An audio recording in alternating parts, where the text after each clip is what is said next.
I come from Plymouth in the southwest of England, where there was recently a shooting which was perpetrated by a 22-year-old man called Jake Davison. He shot and killed 5 people, and I think he injured 2 others before killing himself. So he self-described as an incel and was very nihilistic about the state of his future. What is the difference at the sort of ideological level between someone like him and your sort of garden variety incel that you might find on an internet forum? Because there's Yeah, clearly going to be one. yeah. So this was the first alleged incel attack in the UK, and it was the Hmm. worst instance of gun violence in over a decade. Um, and it was splashed all over the media. Even Jake Davison's YouTube account videos were being played online, which Which seems to seems... me Oh, irresponsible, I like was just from the about to say media. exactly the same thing, yeah. Yeah, and there's even like guidelines from the Institute for Research on Male Supremacism. They have a page on their website for recommendations for media reporting on incels. And although I think it's a bit strange to categorize incels as male supremacists when their Mm. whole identity tends to be around emphasizing their inadequacy, that seems a little bit strange to me. But I do think that the guidelines they published were pretty fair, pretty even handed. And one of them was that we should incorporate a no notoriety protocol whenever any spree killing or mass violence, incel violence happens. But the interesting thing about Jake Davison, aside from the media sensationalizing, is that we leapt to really categorize him as he is definitely prototypical incel. But what's less often reported is the opinion of the Deputy Senior National Coordinator for UK Counterterrorism Policing. He concluded that Jake Davison was not motivated by the misogynistic incel online movement. The shooting was not terror related, and the incel ideology is not a terrorist movement in any case. So you very rarely, I mean, that's in one newspaper article I found on that, and it doesn't get the attention of Jake Davison, Hmm. incel killer. And Jake Davison's relationship with the incel community, I mean, he certainly did use a lot of incel terminology in YouTube videos, but he had a bit more of a complex relationship to the incel world, and often his participation in forums was trying to get people out of it. Weirdly, it was like railing against the black pill. And Nama Cates, she runs a podcast called the Incel Podcast, where she talks to incels or researchers or various people who have opinions on this topic. And she wrote a really good article about this media sensationalism of incels on the back of the Jake Davison case. So I'd encourage people to check that out in the publication Unheard. But yeah, it's basically kind of this rush to sensationalize.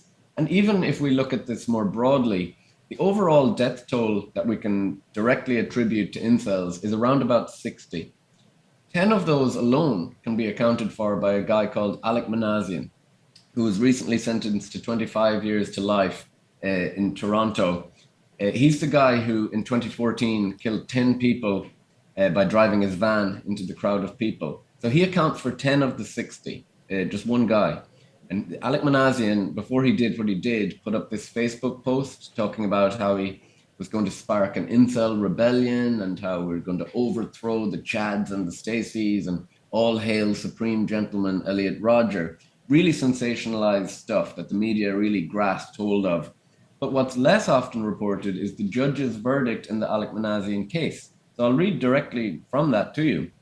The judge said he told lies deliberately to depict the killings as being connected to the incel movement and get more media attention.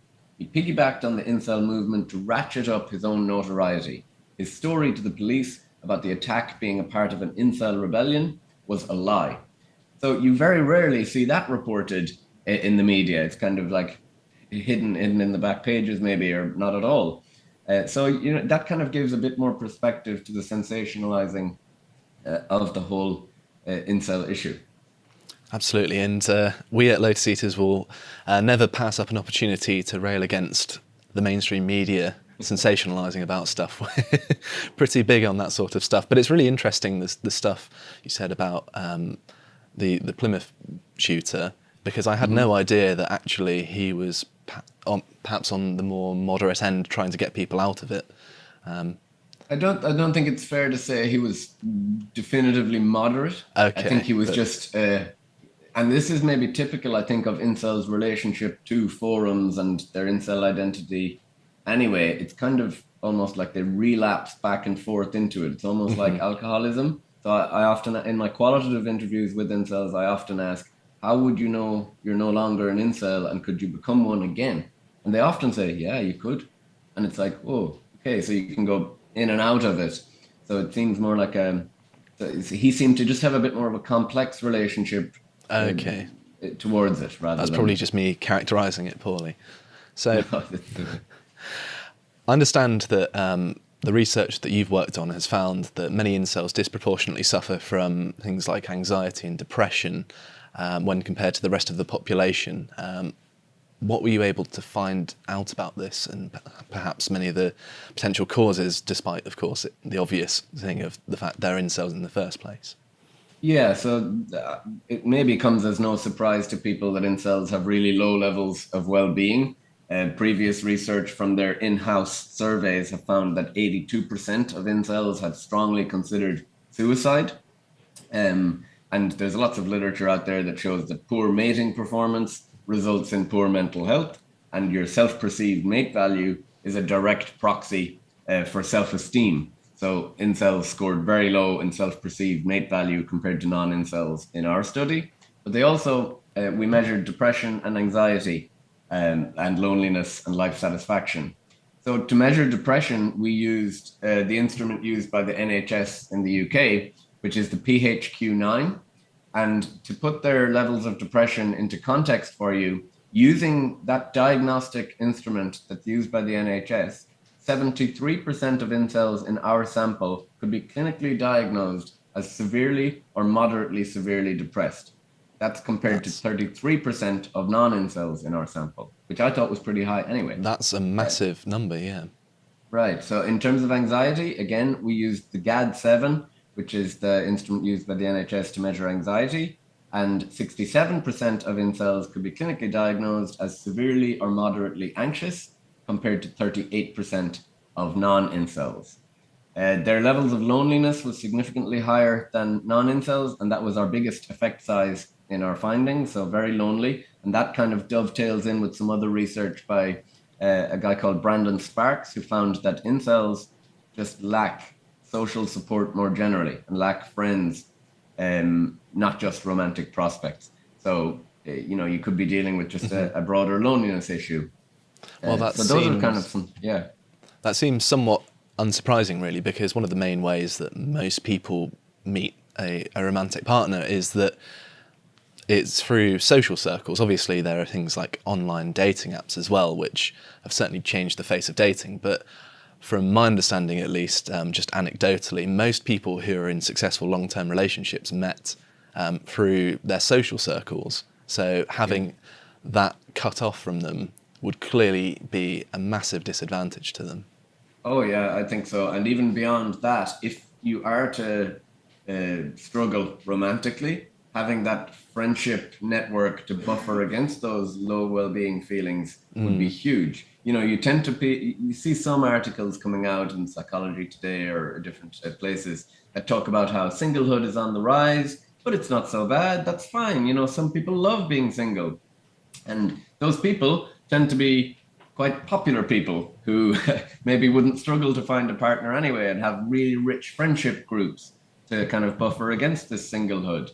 They don't tend to be describing incels there. So I think that could be an outlet to help incels. But these kind of, maybe there's a lack of social outlets for men more generally now. And men's friendships tend to be group oriented rather than dyadic, whereas female friendships are very one to one, and women generally invest more in their broader goals evolutionarily than men. Men tend to strive for status very singularly and neglect friendships in their life and family relationships and things like that. Women tend to spread themselves more evenly and perhaps create a more rounded life. And that's something that Richard Reeves, I think, talks about in this new book of Boys and Men, that he encourages men to kind of spread themselves a bit more broadly around a number of different status domains rather than just one.